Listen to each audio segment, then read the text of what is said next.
Bonjour à tous et bienvenue à cet événement. Nous vous demandons encore quelques minutes de patience. Rémi, président de la Fédération française des professionnels de blockchain, nous rejoint d'une seconde à l'autre.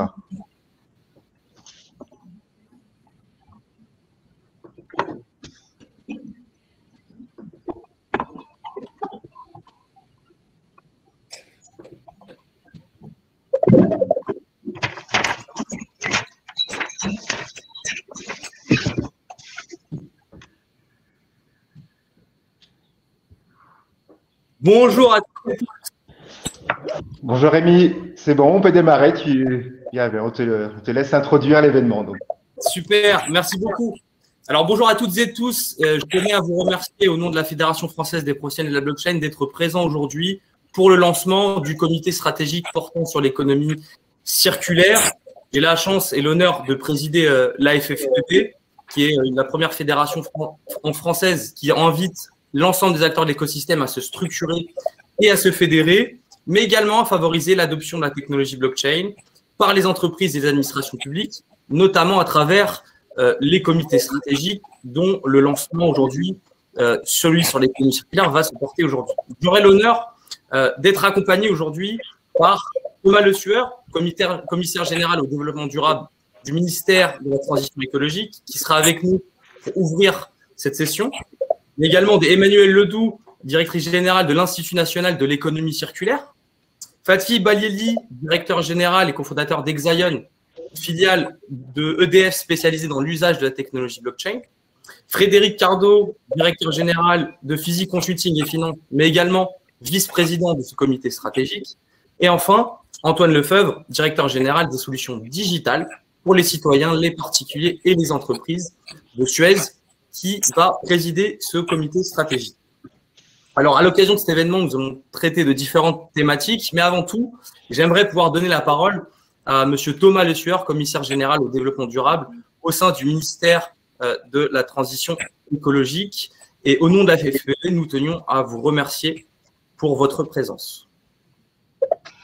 Merci beaucoup, Rémi. Bonjour à toutes et à tous. Merci de ce propos introductif et de me donner l'occasion de m'adresser à vous, à tous ceux qui nous regardent pour cet événement, ce lancement du comité stratégique blockchain et économie circulaire. Voilà deux concepts qu'on ne réunit pas forcément souvent et qui sont, je veux le dire, encore assez récents. Alors, je ne crois pas que vous ayez eu envie juste de faire le buzz en prenant deux termes à la mode. Si vous êtes là, si les intervenants aussi prestigieux sont réunis, c'est bien parce que l'union de ces deux termes a du sens et c'est aussi profondément ma conviction. Peut-être, non pas les définir, mais dire quelques mots sur chacun d'entre eux et bien sûr sur leur réunion. L'économie circulaire, pour le commissariat général au développement durable, je suis le commissaire général, mais le ministère de la Transition écologique plus largement, c'est clairement l'économie de demain. L'économie qui permet, en passant du modèle dit linéaire au modèle dit circulaire, de garantir plus de souveraineté, plus de résilience, qui s'appuie sur une logique de sobriété, au service, bien entendu, des enjeux environnementaux et de climat. J'ai coutume de dire que c'est aussi une forme d'économie, au fond, moins paresseuse. C'est facile, l'économie linéaire. On prend, on jette, et on ne se pose pas trop de questions. On se pose beaucoup plus de questions quand on fait de l'économie circulaire. C'est pour ça que j'aime bien dire que c'est une économie qui pense et qui se pense. À cet égard, et pour ceux qui connaîtraient peut-être moins ce secteur que le secteur de la blockchain, il y a peut-être des gens qui viennent un peu des deux univers. Je renvoie, pardon de faire ce petit instant de pub, mais c'est vraiment de la publi-information. Nous avons publié, il se trouve il y a quelques jours, 15 jours à peine, les données clés de l'économie circulaire sur le site statistique du ministère, qui dépend du commissariat général. Et voilà, ça permet d'avoir des repères chiffrés sur cette économie qui est encore émergente. Aujourd'hui, c'est 1,6% de l'emploi en France, mais avec une dynamique de croissance, et c'est à peu près autant au sein de l'Europe. Et surtout, ce qui est intéressant, c'est de voir comment on développe de nouvelles statistiques autour de l'économie circulaire, notamment autour de ce qu'on appelle l'empreinte matière, c'est-à-dire la consommation de matières premières, de matières que chaque Français peut avoir au titre de sa consommation directe de produits fabriqués en France, mais aussi importés de l'étranger. Eh bien, c'est presque 14 tonnes par habitant de matière que nous consommons, que nous coûtons à notre planète. C'est des ordres de grandeur dont il faut qu'on prenne conscience dans le cadre de l'économie circulaire. Et c'est aussi 300 kilos par an et par habitant que nous mettons en décharge encore. Dans l'économie circulaire, on a le souci de la réutilisation, du recyclage, du réemploi, tous ces concepts qui sont maintenant définis par la loi et dans le cadre en particulier de la loi anti-gaspillage pour une économie circulaire qui a été adoptée il y a un peu plus d'un an et que je me devais de citer au titre de l'action du ministère. Alors ça, c'est le volet économie circulaire. Il y a également le volet blockchain. Au fond, la blockchain, pour moi, c'est la sécurité par la traçabilité. Apporter de la sécurité par la traçabilité. Et on sait que les enjeux environnementaux et les enjeux sanitaires sont extrêmement liés et font l'objet d'une attente sociale, sociétale croissante. Et tout ce qui apporte de la sécurité sanitaire, environnementale, eh bien, est perçu très positivement et suscite l'adhésion. Et donc, si j'élargis un tout petit peu de la blockchain à tout ce qui relève de la transformation numérique, qui est aujourd'hui intimement couplée à la transition écologique, eh bien, on est convaincu dans notre ministère, et je pense beaucoup d'entre vous, que la blockchain, comme toute la transition numérique, est un des accélérateurs de la transition écologique, que les deux vont de pair, même si, il faut aussi le dire, toute la réponse aux défis climatiques ne réside pas dans la technologie. Il y a aussi les usages, il y a aussi nos comportements, notre prise de conscience qui doit aussi amener vers plus de sobriété. C'est certainement un mixte, l'alliance de l'innovation et de la sobriété qui est la clé de l'avenir. Alors, que faisons-nous au ministère et pour éclairer vos débats et les soutenir pour accompagner ce couple innovation et transition écologique? Eh bien, nous portons l'initiative Green Tech Innovation ainsi que Green 20 qui est portée par French Tech en collaboration avec le ministère. Et aujourd'hui, nous identifions et accompagnons des startups et des PME innovantes pour les différentes filières, mais notamment dans le domaine de l'économie circulaire. Et nous avons 38 startups qui sont labellisées Green Tech Innovation et qui sont donc des entreprises de l'économie circulaire. Ils sont donc aussi des relais pour les travaux que vous engagez. Nous préfigurons aussi, et c'est important de partager avec vous en quelques mots, des espaces communs de données qui doivent réunir les données les plus pertinentes. Parce que derrière la blockchain, les spécialistes le savent, c'est d'abord la donnée et sa sécurisation qui est au cœur des enjeux. Et donc, pouvoir partager la donnée, c'est essentiel pour permettre cette chaîne de confiance, cette chaîne de traçabilité. Et au service de quoi? Parce que pourquoi est-ce qu'il est pertinent, comme vous le faites aujourd'hui dans ce comité stratégique, dont vraiment je salue l'initiative, pourquoi est-ce qu'il est pertinent de réunir les deux, l'économie circulaire et la blockchain? Eh bien, c'est parce que ce qui est le plus demandé, et on le voit en ce moment dans les débats de la loi climat et résilience qui est en cours de navette entre l'Assemblée nationale et le Sénat, dans cette loi, l'article 1er porte sur l'affichage environnemental. Et la demande est absolument gigantesque sur ce sujet. Avoir de l'information pour choisir, pour être des consommateurs, des acteurs, des gens informés qui peuvent accéder à une information tracée, fiable, sur l'origine des produits. Donc, c'est fondamental pour l'économie circulaire, c'est fondamental pour la sécurité plus largement. Et c'est bien par le mariage et l'articulation des enjeux blockchain et économie circulaire que nous progressons. Et c'est en cela que je suis vraiment enchanté de partager avec vous l'installation de votre comité stratégique qui rassemble donc les acteurs de la blockchain et de l'économie circulaire. Je suis vraiment convaincu que vos travaux contribueront à nous éclairer sur le potentiel de la blockchain au service de la filière française. Je crois que le timing, si j'ose dire, est intéressant parce que très en amont, vous intervenez tôt, au moment où se concrétise le potentiel d'une blockchain vertueuse, peu énergivore. Pardonnez-moi d'insister, mais je suis sûr que vous y reviendrez et que vous aurez à cœur d'insister sur ce volet-là. On n'est pas dans la crypto-monnaie, si je puis dire, dans un raccourci peut-être un peu brutal, mais sans doute pas complètement faux. Et donc, moi, j'apprécie beaucoup votre ambition de réunir ces deux mondes, celui de la blockchain et de l'économie circulaire. La fertilisation croisée est vraiment une richesse à laquelle je crois très profondément. Et tous les processus, les services, les chaînes de valeur de l'économie circulaire qui sont très centralisées, qui sont très low-tech, comme on dit aujourd'hui, eh bien, vont certainement s'emparer aussi de ce sujet et en tout cas vous donner de nombreux champs d'expérimentation concrets pour la blockchain. Alors, on sera avec vous intéressés par le suivi de vos travaux et dès à présent, cet après-midi, très attentif à vous écouter, à vous entendre et peut-être ensuite à vous lire dans les travaux que vous conduirez dans le cadre de cette instance. Merci infiniment de votre initiative et de votre accueil. Merci. Merci à vous, c'est nous qui vous remercions. Écoutez, bien sûr, naturellement, tous les sujets seront évoqués, la consommation énergétique des protocoles de type blockchain, les besoins des acteurs de l'économie circulaire, mais aussi l'expertise des acteurs de l'écosystème blockchain qui sera mis à disposition justement des entreprises de l'économie circulaire.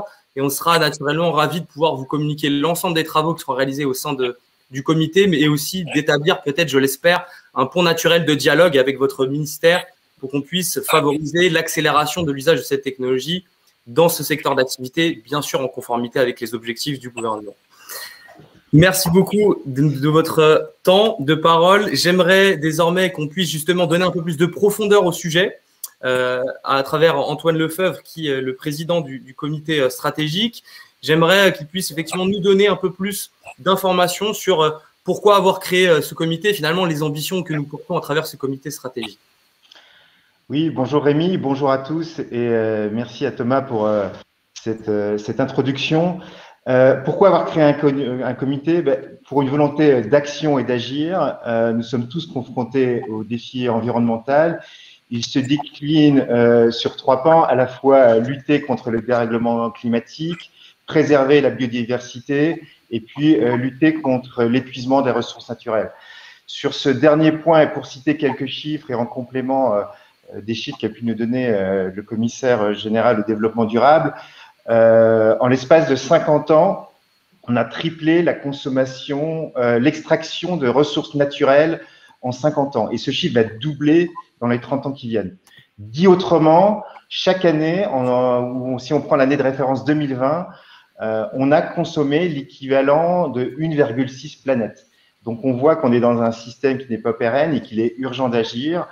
Heureusement, et il y a des solutions, et l'économie circulaire qui repense le design des produits, repense l'usage des produits pour qu'ils puissent être utilisés plusieurs fois et repense le recyclage, apporte des réponses. Le recyclage qui permet notamment de transformer un produit en fin de vie en une nouvelle ressource et va nous permettre d'apporter des réponses et de passer, donc de transitionner de cette économie dite linéaire vers une économie plus circulaire. Pour autant, force est de constater qu'il reste encore du chemin à faire. Si on cite une étude du début d'année de The Circular Economy, elle indique que l'économie mondiale est à moins de 10% circulaire. Qu'est-ce que ça veut dire? Ça veut dire que pour les 100 milliards de tonnes de ressources nécessaires pour répondre aux produits et aux biens d'une population grandissante, moins de 10% viennent de l'économie circulaire, donc plus de 90% viennent de la planète. Donc, on voit qu'il reste beaucoup de chemin à arriver. Il faut accélérer les initiatives déjà en cours qui doivent être intensifiées, mais elles ne sont pas suffisantes. Et donc, la volonté, c'est vraiment de mettre l'innovation au service de l'environnement et au service de l'économie circulaire. Il y a eu plusieurs… si on fait un parallèle maintenant sur le volet technologique, on a eu un certain nombre de technologies de l'information qui se sont déployées très fortement ces dernières années, dont la blockchain. et on a pu voir la capacité qu'elle avait de mettre en relation un très grand nombre d'informations et de fluidifier les informations de façon inédite et inégalée. Et pour rejoindre ce que disait Thomas Le Sueur en introduction, on est effectivement convaincu que la blockchain va apporter des choses extrêmement bénéfiques dans l'économie circulaire pour deux raisons. D'une part, elle est génératrice de confiance. L'introduction a pu rappeler le besoin absolu et de plus en plus présent des consommateurs de confiance dans les produits, dans leur caractère durable, une information de plus en plus attendue. C'est vrai également des entreprises. Et il est vrai qu'il faut également renforcer la confiance si on veut pousser également la réglementation environnementale. Si la blockchain est génératrice de confiance, elle est également génératrice de coopération. Et on a pu voir dans d'autres industries que la blockchain, et ça c'est son caractère décentralisé, qui fait du réseau sa force et qui permet à des acteurs de différents intérêts de se retrouver autour d'un intérêt suprême. Et il nous semble que l'économie circulaire est vraiment l'intérêt fédérateur qui va qui va permettre d'être accéléré par l'économie circulaire. À ce stade de l'introduction, je voulais donner un exemple concret. Chez Suez, on a mis par exemple la blockchain.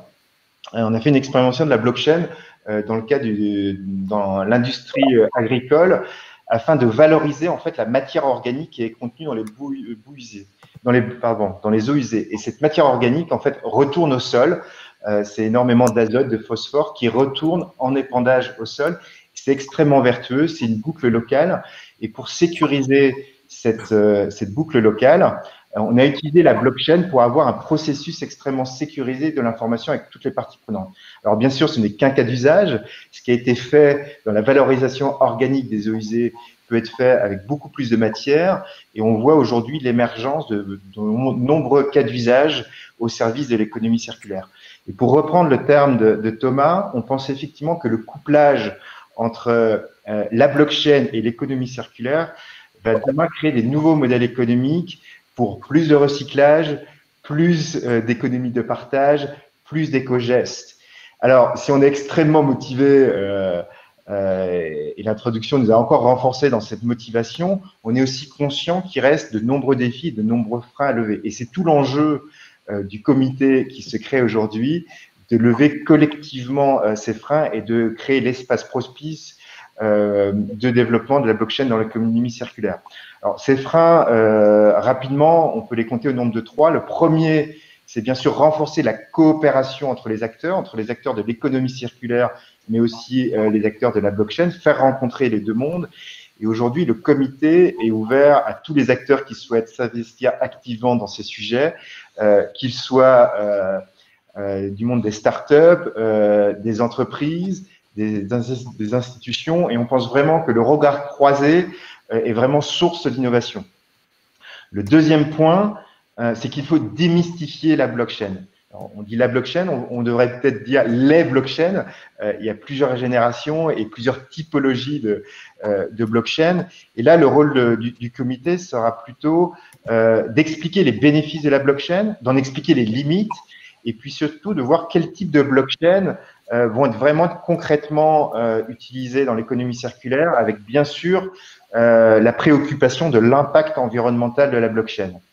Et le dernier point, qui est également passionnant, c'est les nouveaux modèles économiques de la blockchain qui vont être créés demain au service de plus de recyclage, plus d'usage et plus d'éco-gestes certainement. Mais tout ça, ça reste à découvrir et à construire ensemble. Merci beaucoup Antoine pour cet éclairage. Je pense qu'on peut dès à présent considérer qu'il y a un mariage, en tout cas éventuel, à faire entre la blockchain et l'économie circulaire. Et je pense qu'il est aussi nécessaire de revenir sur le terme économie circulaire en lui-même, qui est parfois peut-être mal perçu, mal compris ou mal appréhendé par un certain nombre d'acteurs, quel que soit leur secteur d'activité. J'aimerais effectivement demander à Emmanuelle Ledoux si elle pourrait nous éclairer sur ce terme et finalement ce que ça représente aujourd'hui en France et est-ce qu'il existe aujourd'hui des freins et des obstacles là, finalement à la transition vers une économie circulaire en France. Merci beaucoup déjà pour cette invitation et puis bon, cette proposition de mariage économie circulaire blockchain. C'est pas tous les jours qu'on a ça en webconférence. Déjà peut-être rappeler en quelques mots, même si ça a été largement dit, ce qu'est l'économie circulaire. Je vois que dans les participants, il y a beaucoup de gens qui sont très experts, mais enfin c'est toujours bien de rappeler les termes du débat.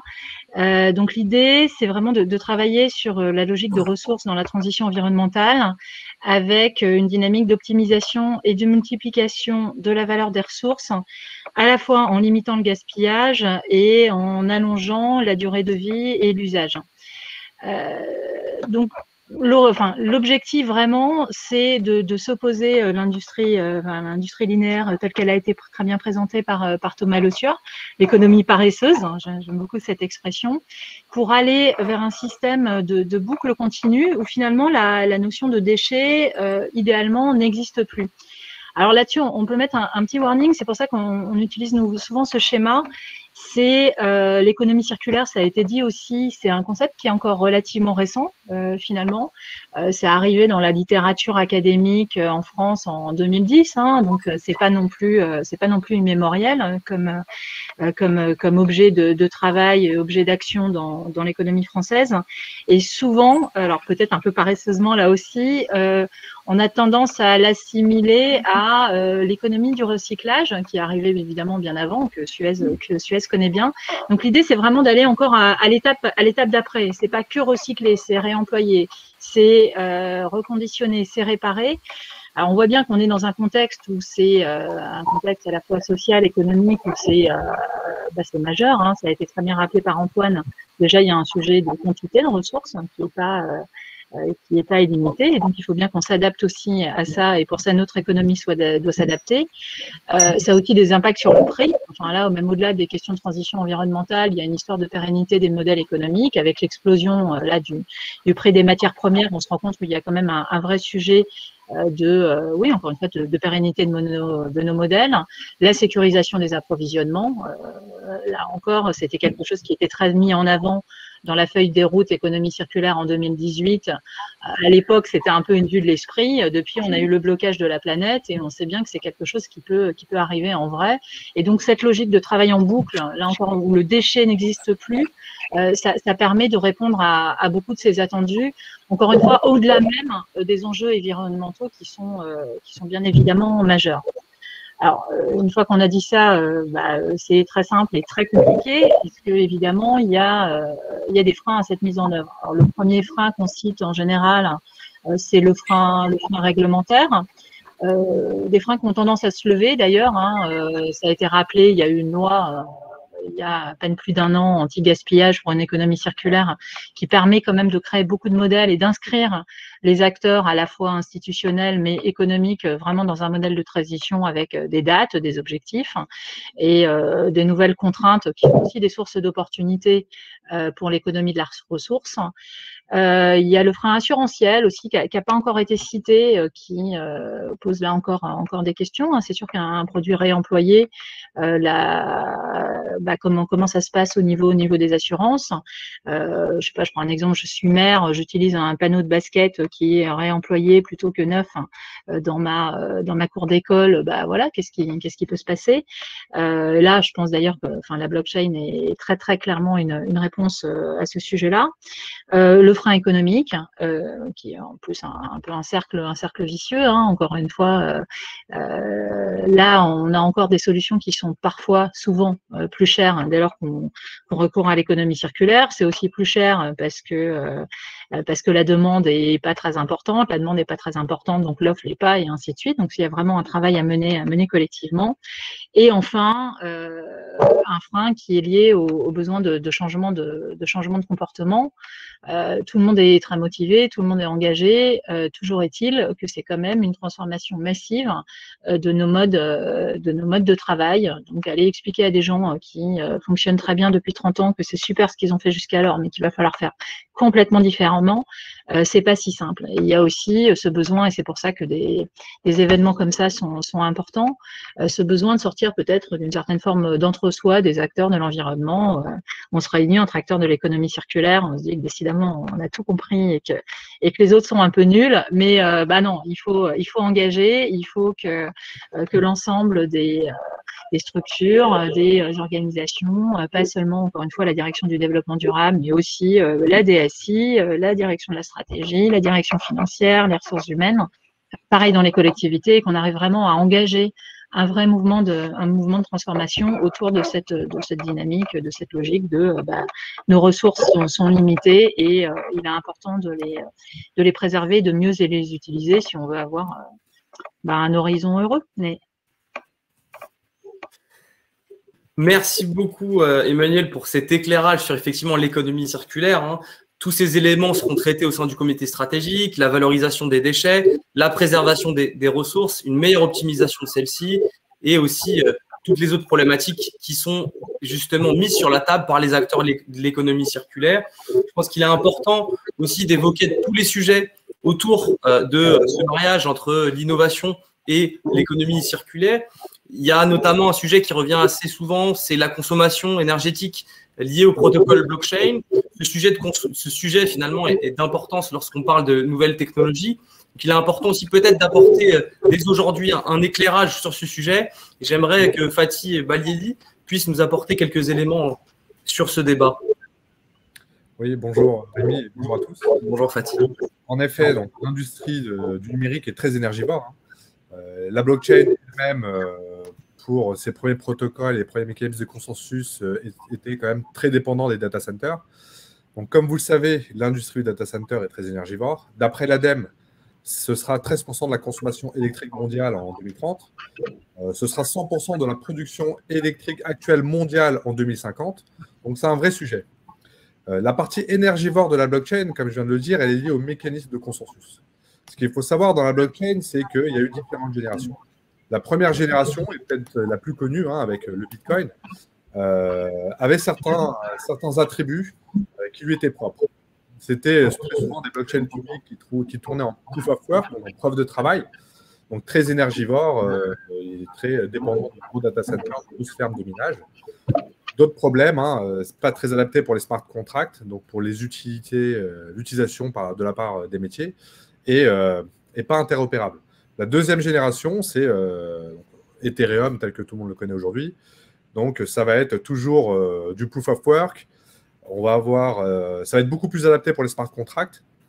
Par contre, toujours pas d'interopérabilité. Et la troisième génération où on est aujourd'hui, c'est des protocoles plutôt en proof of stake, donc beaucoup moins énergivores. On n'a pas, il y a des protocoles qu'on arrive à faire tourner de la part des gestionnaires de nœuds, comme peut être Exaion, sur un Raspberry Pi. C'est des matériels, c'est tout petit matériel.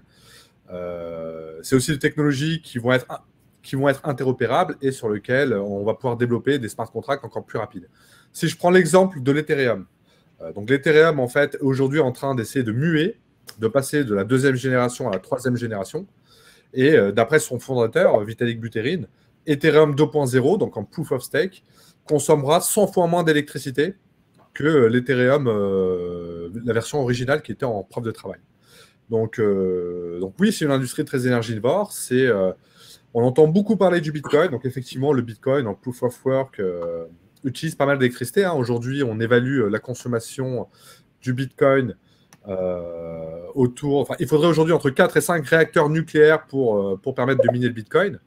Le Bitcoin aujourd'hui consomme plus d'électricité que 159 États, dont l'Irlande, la Suisse, le Nigeria. Donc c'est pas non plus des petits États. Donc voilà, il y a un vrai sujet, il y a un vrai sujet environnemental, il y a un vrai sujet de consommation.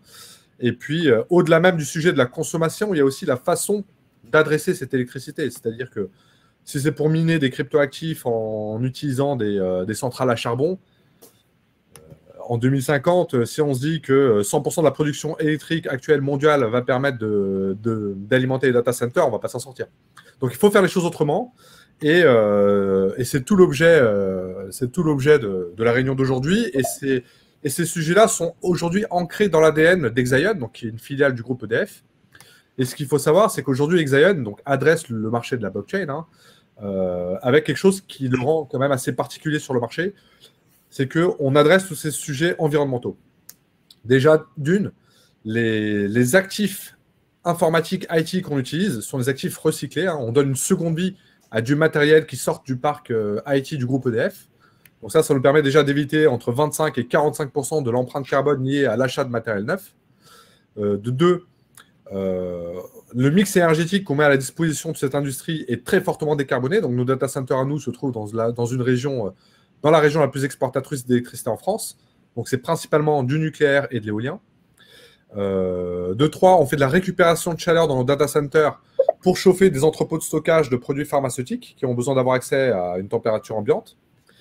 Et pour garantir tout ça à nos clients, on leur met à disposition des certificats d'origine qui leur prouvent le mix énergétique, qui sont eux-mêmes basés sur des smart contracts, donc des technologies qui tournent autour de la blockchain. Et bien sûr, et c'est aussi aujourd'hui l'objet de ce comité, c'est qu'on promeut aussi les technologies qui sont éco-friendly. C'est-à-dire que nous, aujourd'hui, chez Exaion, on met beaucoup en avant les protocoles blockchain de 3e génération. On travaille beaucoup avec des protocoles, vous l'avez peut-être vu dans les médias, avec Tezos. On est l'un des premiers gestionnaires de nœuds sur l'Ethereum 2.0. Donc nous, on est vraiment très pro 3e génération, très pro Proof of Stake, ou pour des blockchains de consortium, aussi beaucoup très pro Proof of Authority. Donc toutes ces choses-là consomment beaucoup moins que l'état de l'art aujourd'hui sur les protocoles blockchain dits historiques. Merci beaucoup Fatih pour cet éclairage. Je pense que finalement le débat se porte autour de quel type d'architecture on va sélectionner pour le développement d'une activité dans l'économie circulaire. On est conscient aujourd'hui qu'il y a des protocoles qui sont beaucoup moins énergivores que d'autres, du fait justement de ce mécanisme de validation et de sécurisation des informations qui sont inscrites dans le registre de la blockchain, et également aussi la possibilité de pouvoir sélectionner des sources d'énergie qui, elles, sont beaucoup moins, on va dire, polluantes, telles que de l'énergie justement dite verte. Donc finalement, la combinaison d'architecture moins énergivore avec l'existence de sources énergétiques, de mix énergétiques d'origine verte permettent de réduire significativement l'empreinte carbone de l'usage des technologies blockchain. Et c'est une question qu'on va traiter extrêmement sérieusement au sein de ce comité stratégique, et on invite naturellement les personnes qui nous écoutent à nous rejoindre pour traiter de l'ensemble de ces questions. Et également, une autre question qui est fondamentale pour le bon développement des acteurs de l'économie circulaire, c'est finalement s'interroger comment la finance peut-elle s'engager à travers l'usage de la technologie blockchain dans le financement de l'économie circulaire et dans l'émergence de ces nouveaux modèles économiques qui ont été mis en évidence notamment tout à l'heure par Emmanuel. Et donc, j'aimerais inviter Frédéric Cardot à s'exprimer sur le sujet et nous donner un peu plus de profondeur sur ce sujet. Alors, merci Rémi pour cette question. Pour moi, c'est une évidence que la finance est un puissant levier pour faciliter le déploiement de solutions en faveur de l'environnement.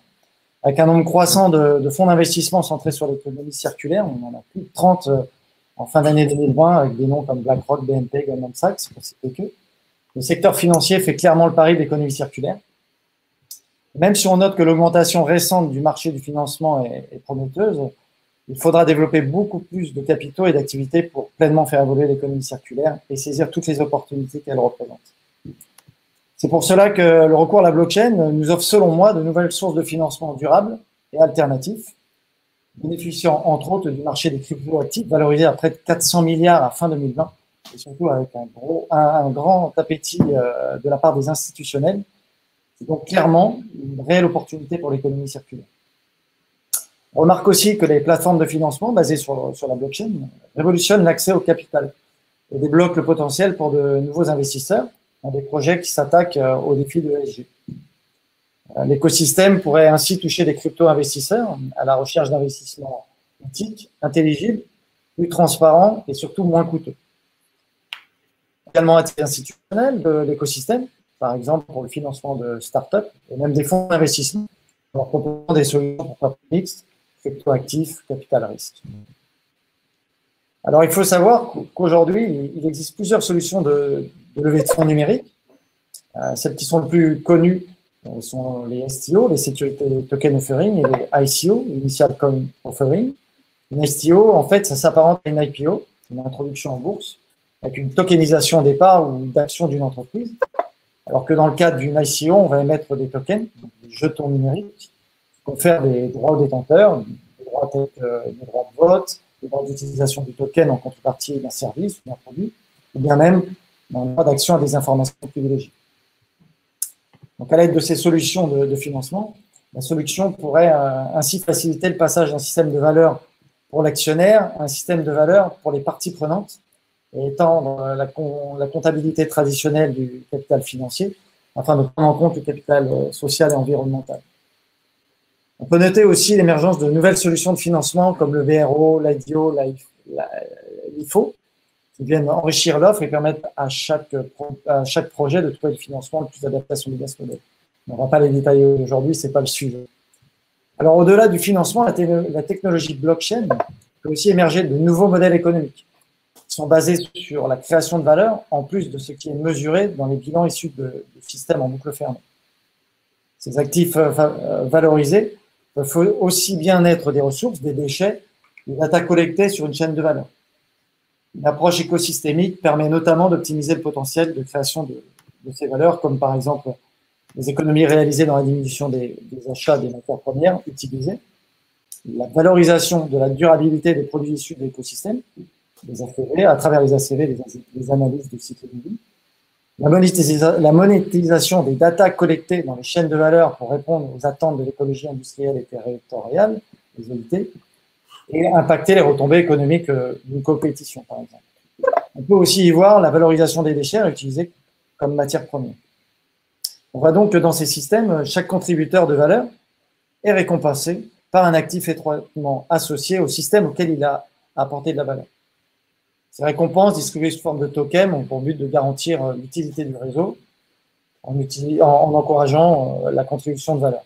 Alors justement, encourager un changement de comportement sans incitation, c'est souvent difficile.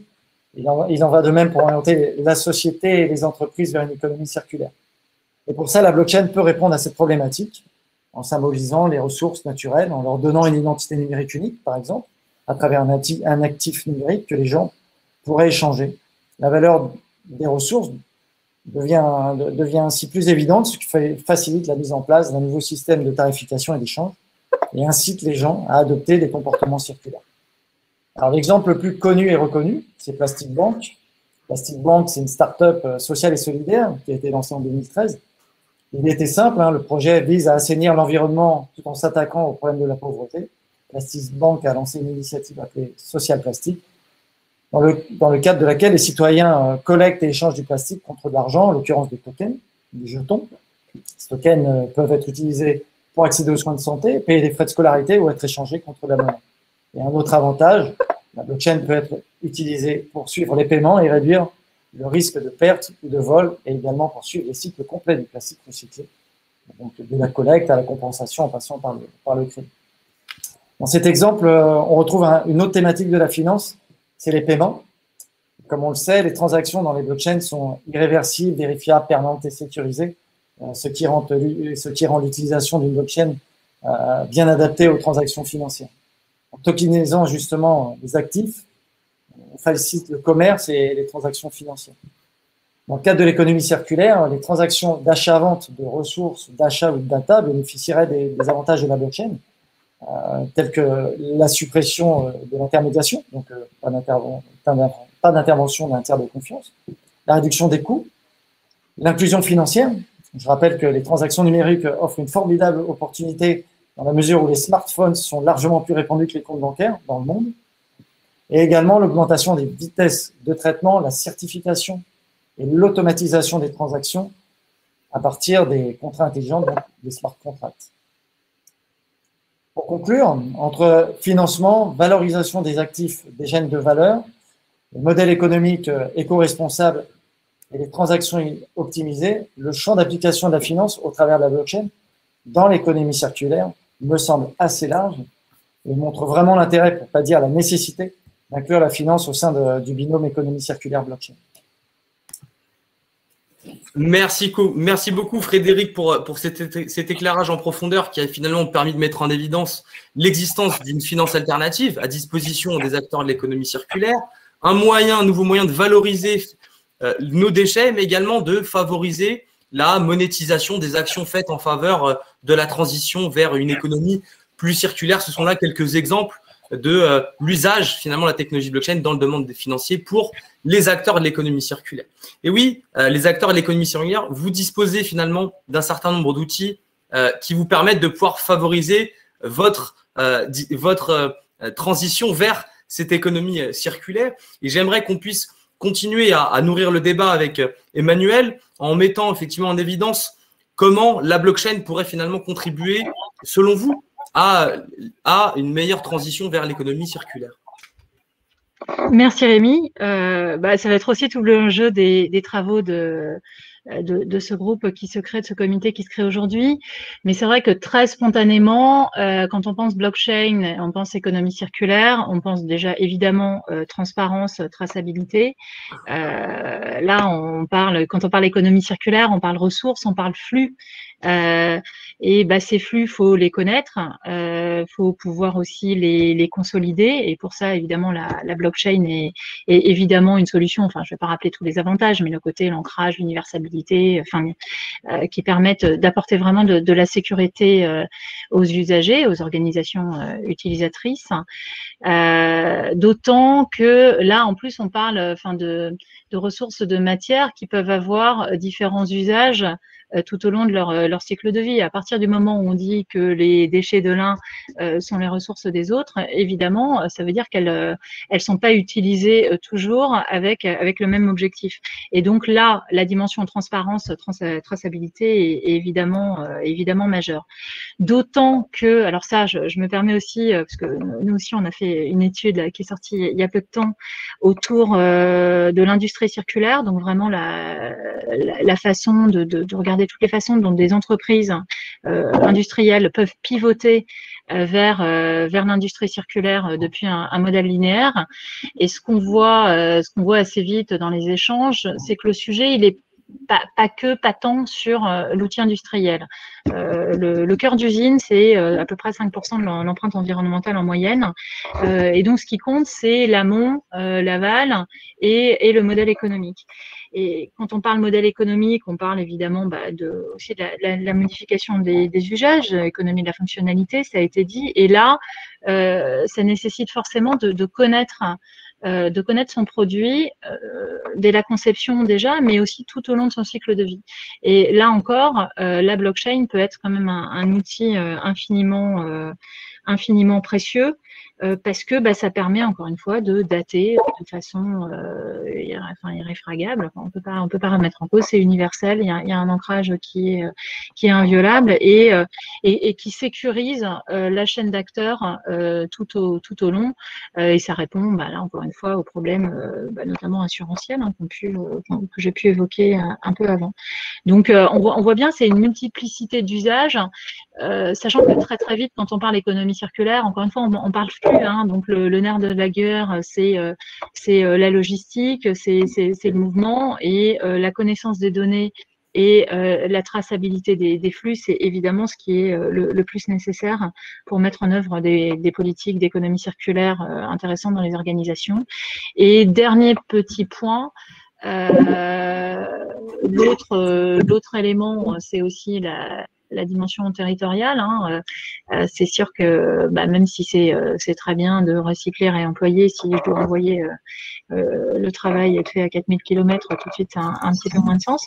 Donc, ce tiers de confiance un peu partout qui permet aussi vraiment de travailler à l'échelon territorial et donc d'être un vrai support à ce qu'on appelle l'écologie industrielle territoriale, qui est un des points importants de l'économie circulaire. Ça peut vraiment être un soutien pour toutes ces logiques de meilleure utilisation du foncier, de métabolisme urbain, de suivi logistique, etc., qui doivent se passer à l'échelon d'un territoire. Et un territoire, il n'y a pas toujours beaucoup de foncier disponible, donc ça peut être aussi une vraie aide dans l'optimisation de ces processus. Enfin, plein de sujets, quoi. J'ai ça, on a hâte de voir. Ah oui, malheureusement, on va pas tous savoir, on va pas pouvoir tous les traiter à l'occasion de l'événement, mais c'est justement l'objet du comité stratégique. Peut-être Antoine souhaiterait-il apporter peut-être un complément de réponse?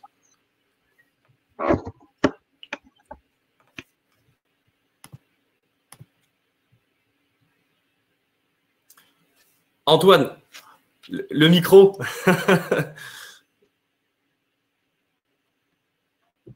Excusez-moi. Oui, non, je pense que beaucoup de choses ont été dites à la fois dans les questions et dans les interventions, ce qui donne juste la mesure de toutes les façons dont la blockchain pourra être utilisée demain au service de l'économie circulaire et ce qui montre la mesure du travail qui sera accompli collectivement dans ce comité.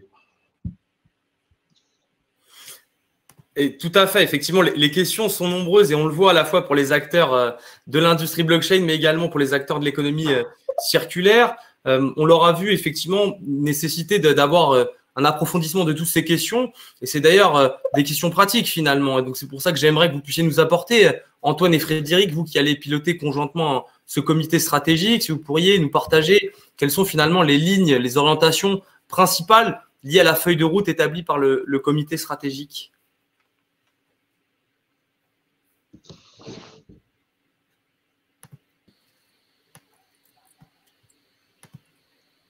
Frédéric, peut-être souhaiterais-tu commencer? Je n'avais pas de micro, c'est pour ça. Ah.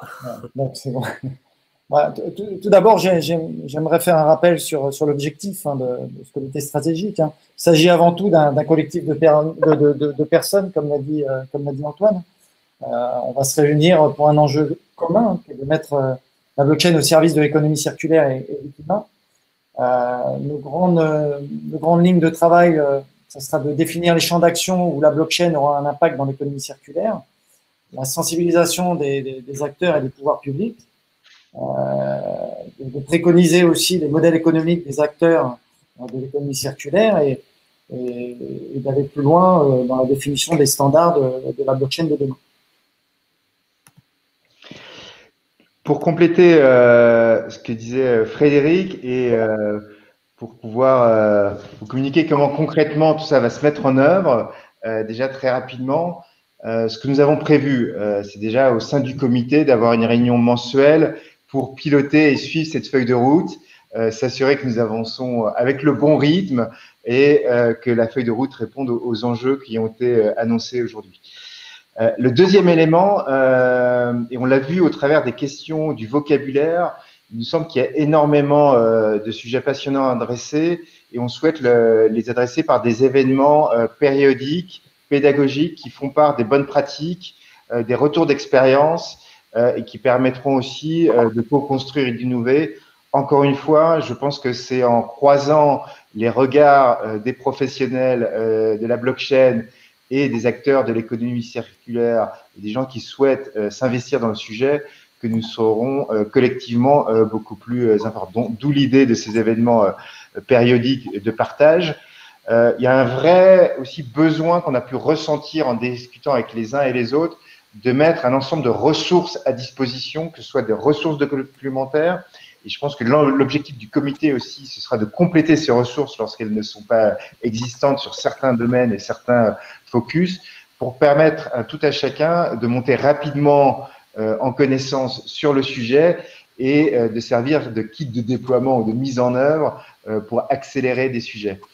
Et puis, comme l'a rappelé Rémi en introduction, et c'est aussi le rôle de la fédération d'émettre des recommandations et des préconisations, le rôle de ce comité sera aussi de travailler et de proposer ces préconisations et recommandations pour faire en sorte que l'enjeu commun qui est d'accélérer l'économie circulaire puisse être atteint. Il y a encore beaucoup de choses que nous avons prévues dans ce comité, que vous découvrirez au fil des prochaines séances.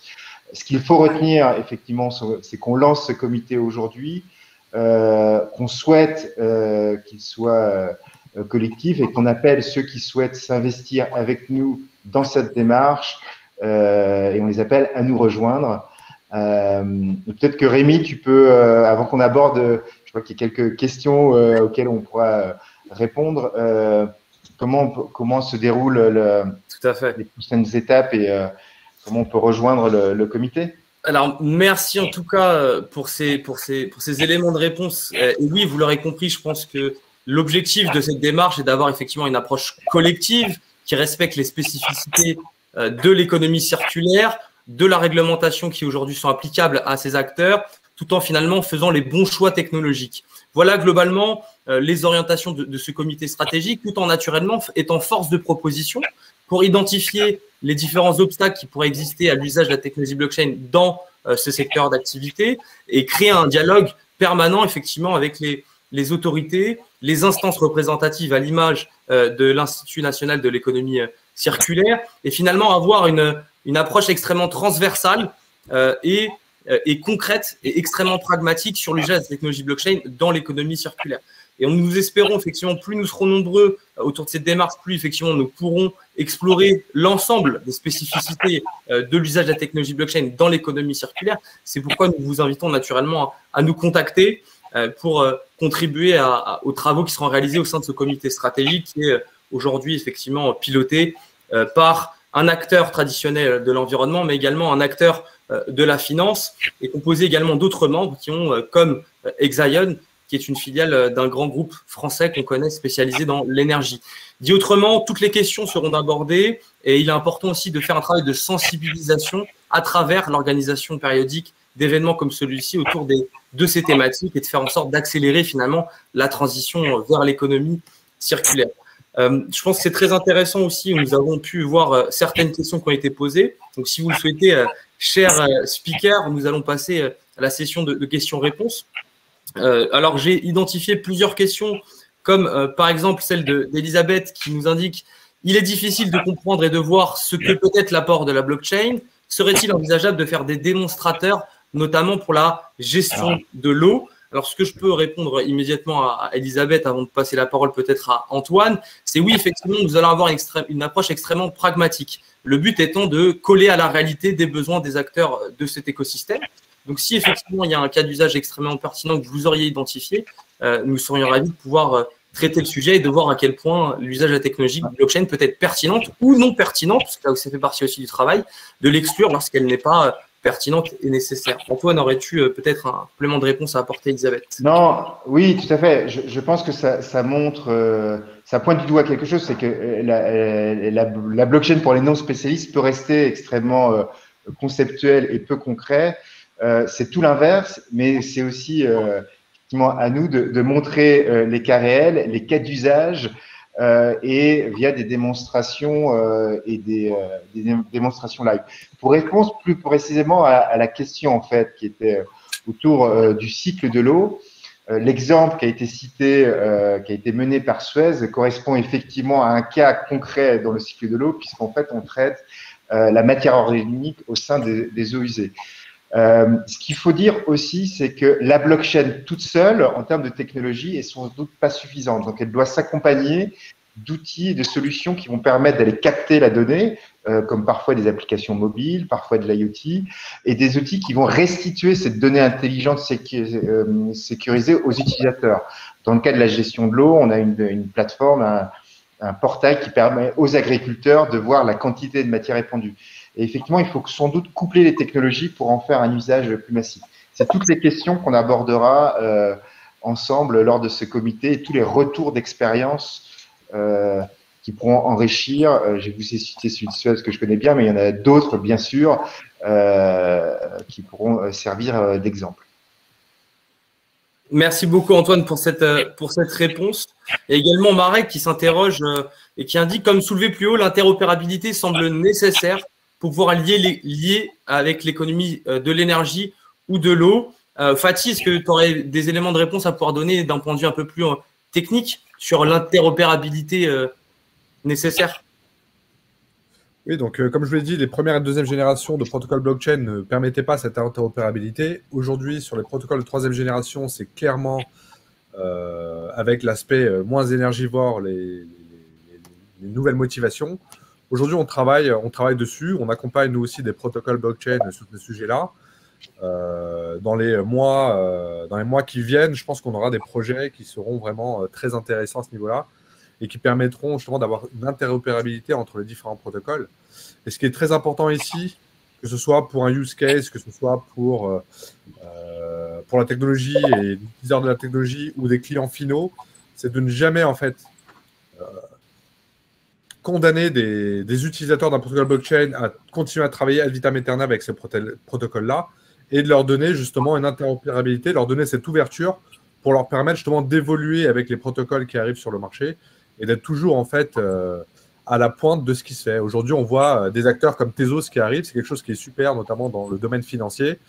Et quand vous avez la possibilité de basculer sur des acteurs comme Tezos pour des use cases financiers, c'est quelque chose qui est très intéressant. La problématique qu'il y avait au tout début avec la blockchain, c'est que les gens, une fois qu'ils commençaient sur un protocole, ils étaient enfermés, tout était basé dessus. Aujourd'hui, il y a une vraie problématique autour de toutes les dérivés de l'Ethereum, c'est qu'effectivement, une fois que vous avez lancé votre projet dessus et qu'il tourne dessus et que tous les use cases des clients tournent dessus et que les coûts du gaz, c'est-à-dire les coûts de passage, d'utilisation et d'ancrage sur le protocole de l'Ethereum augmentent, du coup, l'utilisation même du projet devient très chère parce que l'utilisation du protocole sous-jacent devient très chère.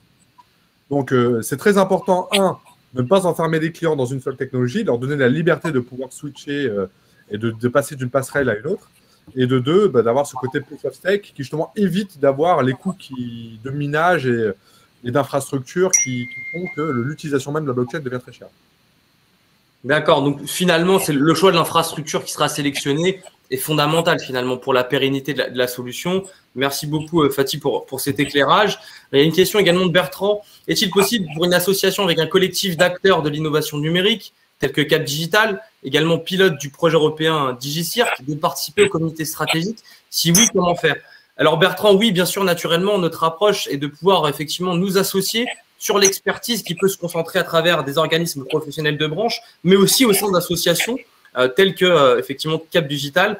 Pour ce faire, rien de plus simple. Je vous invite à nous contacter à travers le site internet de la fédération, fédérationblockchain.fr, ou tout simplement envoyer un email à contact@fédération-blockchain.fr ou me contacter moi tout simplement sur les réseaux sociaux. Pour continuer effectivement sur ces thématiques qui sont vraiment très intéressantes, et on voit au niveau des questions qu'on a des questions à la fois techniques mais également liées aux différents types de business models. Alors on voit une question qui est assez intéressante qui avait été posée par Maëlys qui nous demande: avez-vous des exemples d'outils déjà existants utilisant la blockchain pour la traçabilité de matière dans l'économie circulaire? Peut-être Antoine, Fatih ou Emmanuel, auriez-vous des éléments de réponse à pouvoir apporter à Maëlys? Oui, tout à fait. Il y a un certain nombre de solutions. Alors, Suez a développé une solution pour le faire, mais l'objectif n'est pas de mettre en avant que les solutions Suez. Vous avez un certain nombre. On a la chance d'avoir un écosystème de start-up en France qui permet justement d'utiliser la blockchain pour ces objets de traçabilité. L'objet du comité, ce sera de les référencer, aussi de les partager au sein du comité. Mais effectivement, il existe aujourd'hui différentes plateformes qui permettent d'assurer cette traçabilité de façon relativement simple et pour se concentrer principalement sur le cas d'usage et la valeur apportée. Non, alors, pardon, juste une petite incise. Déjà, alors j'en profite pour féliciter Maëlys parce qu'on vient d'apprendre ils ont gagné un bel appel à projet là, de la Fabrique Aviva, donc bravo. Et alors, typiquement, l'activité de circulaire pourrait être un bon cas d'usage pour l'utilisation de la blockchain parce que ça pose plein de questions. Il travaille sur les peintures et l'économie circulaire. Enfin, c'est un très joli projet. Enfin, plus qu'un projet d'ailleurs, c'est une très, très jolie entreprise. Donc voilà, typiquement, ça pourrait être assez intéressant comme type de suivi. Mais... Très bien. Écoutez, nous ne pouvons qu'inviter Maëlys à rejoindre le comité. Nous vous attendons très rapidement, Maëlys. Merci. Désolée, Maëlys. On aura également une question qui est assez intéressante de la part de Florian qui nous demande: comment vous positionnez-vous au niveau de la gouvernance de ces blockchains? L'idée est-elle d'assurer un maximum de décentralisation? Et dans ce cas, comment la garantir? Ou bien de rester sur un modèle plutôt centralisé? Quel que soit le mode, finalement, centralisé ou décentralisé, comment assurer la sécurité du réseau? Donc, on voit que cette question, finalement, fait appel à une question plus globale qui est liée à la gouvernance d'un tel protocole et d'un tel système, auquel je peux apporter moi-même quelques éléments de réponse avant de passer peut-être à nos intervenants. Eh bien, le choix dépendra finalement des contraintes qui sont exprimées par l'ensemble de ces acteurs. Le but de la blockchain n'étant pas de supprimer l'existence de tout intermédiaire, mais de pouvoir mieux valoriser l'intervention de chacun d'entre eux. Et finalement, lorsque vous êtes un intermédiaire et n'apportez pas une vraie valeur ajoutée au service, bien effectivement, vous proposer vos services à travers l'usage de cette technologie. Et la gouvernance, on le voit, quels que soient les sujets, finalement, l'identité, l'émission de tokens pour pouvoir se financer, mais également là, en matière d'économie circulaire, il y a une vraie question autour de la gouvernance de ce type de protocole et la façon dont elle va être implémentée. Est-ce que finalement, vous pourriez nous apporter quelques compléments d'information, peut-être Fatih et Antoine, auriez-vous des éléments à apporter à Florian? Non, mais je pense que Rémi, tu as rappelé l'essentiel. La première chose, c'est effectivement de mettre la blockchain au service de l'économie circulaire. Donc, on va valoriser le cas d'usage et puis ensuite de définir quel type de blockchain est adapté pour répondre strictement au cas d'usage et en prenant en compte les enjeux dans l'empreinte environnementale. Il y a différents modèles qui existent. Et il serait prétentieux aujourd'hui, lors de cette réunion de lancement, dont c'est le but de les étudier, d'avoir déjà, je dirais, un avis arrêté, alors que c'est tout l'objectif de ce comité, de pouvoir éclairer le débat. Cela dit, on a vu dans d'autres secteurs industriels des consortiums qui se réunissent autour d'une chaîne de valeur de traçabilité, pour reprendre l'exemple qui a été donné. On l'a vu dans l'agroalimentaire, où certaines entreprises qui peuvent être concurrentes ou intégrées verticalement, horizontalement, s'associent pour résoudre un enjeu commun. On pense que ce type de modèle est adapté. C'est un parmi d'autres et je suis sûr que d'autres modèles seront identifiés pouvant répondre aux enjeux de l'économie circulaire. Très bien, Fatih, est-ce que tu aurais peut-être un complément? Très bien, réponse très claire de la part d'Antoine, merci beaucoup.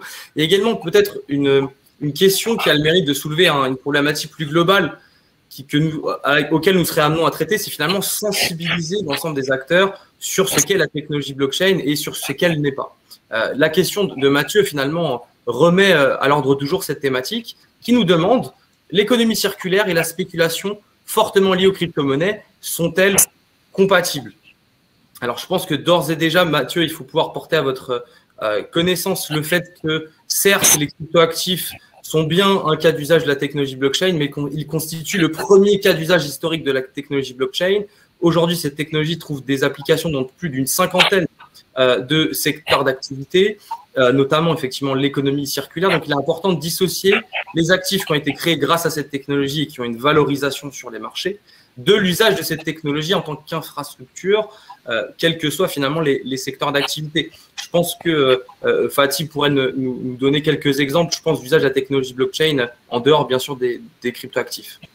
Oui, bien sûr. Donc, effectivement, ici, il faut éviter de mélanger la variation et la volatilité qu'il peut y avoir sur les marchés des cryptoactifs avec la technologie blockchain et tous ses attributs intrinsèques. Nous, aujourd'hui, chez Exaion, on participe, on industrialise, hein, on n'est pas dans une phase de POC, on est déjà en train de travailler avec pas mal de clients sur différents use cases. Typiquement, aujourd'hui, la technologie blockchain permet à nos clients de tracer les biocarburants en France. Ça nous permet, au sein du groupe EDF, de tracer tous les composantes qui rentrent dans la construction d'une centrale nucléaire. Ça nous permet de tracer l'électricité et l'échange d'électricité sur des petits nœuds au niveau du photovoltaïque. On a un autre use case aujourd'hui sur lequel on travaille qui va permettre en fait d'équilibrer les réseaux électriques. On a un autre client qui est dans l'agroalimentaire et qui nous a demandé justement de l'aider à tracer la chaîne de la non-rupture de froid dans l'industrie de l'agroalimentaire. Donc, ce qui est important, c'est typiquement dans ce use case-là, c'est de garantir qu'un produit surgelé n'a pas été décongelé, recongelé, décongelé, recongelé avant d'arriver sur l'étagère d'un supermarché. Ça, c'est l'un des use cases sur lesquels on travaille. Il y a l'industrie du luxe qui veut réussir à garantir à ses clients que les produits qu'ils ont achetés n'ont pas été contrefaits. En réalité, les cas d'usage sont infinis dans l'univers de la blockchain. La blockchain permet d'automatiser, de décentraliser, de rendre plus transparent et de garantir la qualité des données qui circulent sur le réseau et leur non-falsification. Donc voilà à quoi sert la blockchain. Après, oui, effectivement, il y a des projets qui se sont financés en émettant des coins. Ces coins aujourd'hui sont cotés, elles ont une certaine volatilité, mais c'est pas ça, c'est l'aspect émergé, visible en fait de la blockchain. Mais derrière, voilà, il y a tous ces use cases là sur lesquels nous on travaille et qui touchent l'industrie. Typiquement, il y a un autre sujet sur lequel on a travaillé la semaine dernière, vous avez dû le voir. Il y a eu une émission obligataire basée sur la technologie blockchain de la part de la Banque européenne d'investissement, sur laquelle les banques accompagnatrices étaient Société Générale, Goldman Sachs et Santander. Là-dessus, nous, Exaion, on les a accompagnés sur le service infrastructurel et ça a permis à la BEI d'émettre 100 millions d'euros et ce, en se basant sur la technologie blockchain. Donc oui, la technologie blockchain permet de faire beaucoup de choses dans quasiment toutes les industries. Tout ce qui nécessite un nombre successif de validation de tous les mécanismes répétitifs qui nécessitent l'intervention de plusieurs personnes et qui dépendent aujourd'hui d'un organe central de contrôle peuvent être blockchainisés. Il y a plein d'autres sujets, le sujet notarial, les cryptoactifs, c'est la partie émergée. Donc on voit finalement qu'il y a une nécessité aussi de dissocier les cas d'usage de la technologie blockchain en elle-même. Et justement, ça fait partie de l'intérêt de ce comité stratégique, c'est finalement de répondre à une question qui est à la fois simple, mais aussi fondamentale pour les acteurs d'économie circulaire. C'est en quoi la technologie blockchain peut constituer un formidable outil catalyseur en tant que levier business pour les acteurs de l'économie circulaire. Et ce sont des questions auxquelles nous répondrons au sein de ce comité stratégique. Alors, il y a aussi une question très intéressante de Francesca qui nous interroge sur le fait de peut-être qu'il faudrait également intégrer les appareils numériques nécessaires à faire tourner la blockchain dans l'empreinte carbone du secteur, notamment en la fin de vie. Comment intégrer cela dans l'économie circulaire? Dit autrement, comment finalement mesurer l'empreinte carbone de l'usage des technologies qui sont réalisées par les acteurs de l'économie circulaire? Je pense, Francesca, que c'est une question qui dépasse largement l'usage de la technologie blockchain et de l'économie circulaire, mais plus la nécessité, comme l'a rappelé tout à l'heure en introduction le commissaire général, la nécessité de pouvoir apporter des informations qui sont fiables sur finalement l'empreinte carbone de chaque produit, chaque service que nous utilisons pour permettre aux consommateurs et aux entreprises de devenir des acteurs du changement climatique. Donc je pense qu'on peut effectivement naturellement, compte tenu des caractéristiques de cette technologie, intégrer effectivement les ACV dans le registre de la blockchain pour pouvoir délivrer une information qui est extrêmement qualitative. Peut-être, Antoine, voudrais-tu nous apporter un coup de main d'information sur la façon dont on peut intégrer cela dans l'économie circulaire, étant donné que vous avez déjà mis la main à la pâte? Non, tout à fait. Sur l'impact énergétique, je pense que ce sera un fil conducteur je dirais, du comité. À chaque fois qu'on déploie une nouvelle technologie, et encore plus en 2021, on doit considérer effectivement l'impact énergétique. La bonne nouvelle, c'est que cette question, elle est posée par le comité, mais elle est aussi posée par l'Union européenne qui se penche sur la question et qui est en train d'émettre un rapport sur la question. Elle avait déjà été adressée par la commission parlementaire en 2018 sur le rapport de la blockchain qui permet effectivement de distinguer différentes typologies de blockchain et d'impact énergétique. Donc, lorsqu'on se pose la question du déploiement d'une nouvelle technologie, on essaye effectivement d'en prendre l'intégralité des composants et de regarder ce qu'apporte la technologie versus si elle n'était pas là, et d'avoir donc une compréhension globale sur le sujet. Encore une fois, la bonne nouvelle, c'est que les éléments commencent à venir progressivement. Les informations sont de plus en plus nombreuses, même si à date, on peut considérer qu'elles sont encore trop éparses et trop éparpillées et qu'il y a un vrai effort de pouvoir consolider cette information et ce but du comité. Et très certainement, dans certains sujets, le comité devra prolonger les réflexions déjà menées par d'autres pour apporter vue plus globale sur cette question. Voilà. Et pour revenir sur la perche que tu m'as tendue concernant Suez et l'usage de la blockchain, on a privilégié aujourd'hui des technologies extrêmement peu énergivores, des technologies très permissionnées. On va peut-être pas rentrer dans le débat aujourd'hui, mais voilà, c'est juste pour dire que c'est un débat qu'on abordera dans les prochaines sessions, dans les prochains événements collectifs que nous organiserons et au travers du comité mensuel. Dit autrement, nous serons pragmatiques. Merci Antoine. Justement, sur la même teneur de question, Christophe qui s'interrogeait sur le fait de savoir si finalement on ne pouvait pas utiliser la technologie blockchain pour justement tracer et mieux répertorier les économies qui sont générées par l'usage de la technologie blockchain, en réduisant peut-être le nombre d'intermédiaires nécessaires pour réaliser la même tâche, en permettant de mieux valoriser les déchets ou de tracer l'ensemble des ACV. Est-ce que vous pensez finalement que la technologie blockchain peut devenir un espèce de thermomètre de l'empreinte carbone? Alors, il y a plusieurs questions dans ta question et dans la question qui a été posée, Rémi. Il y a la question de l'économie globale. Il est évident qu'on passe avec la blockchain d'un monde où les entreprises ont recherché des économies de productivité à l'intérieur de l'entreprise, là où la blockchain apportera des économies de ressources, d'énergie et de productivité dans toute la chaîne de valeur. Et c'est ce qui a déjà été mis en œuvre et c'est sans doute des chemins extrêmement intéressants. Pour autant, on sent en disant ça que c'est plus compliqué à calculer puisque ça dépend de l'ensemble des parties prenantes. Voilà, si on prend un processus assez simple qui est le processus de facturation et autres, voilà, si on arrive grâce aussi au phénomène de confiance renforcée à renforcer je dirais les étapes de contrôle, on arrivera à quelque chose de plus efficace sur tous les points de vue. Donc voilà, après, effectivement, il y a un effort à mener et un effort méthodologique pour mesurer la valeur. Et cette valeur, elle est répartie sur l'ensemble des acteurs. Et c'est ce qui est nouveau et à la fois passionnant dans la blockchain, mais qui posera aussi la question de la répartition de la valeur. Et pour revenir sur le sujet de l'économie circulaire, on a acquis la conviction qu'on va dans un monde où la réglementation environnementale va se renforcer. C'est une bonne chose pour renforcer la confiance, pour renforcer la blockchain pourra être une solution pour faire à la fois plus de contrôle de réglementaire, mais avec moins d'efforts.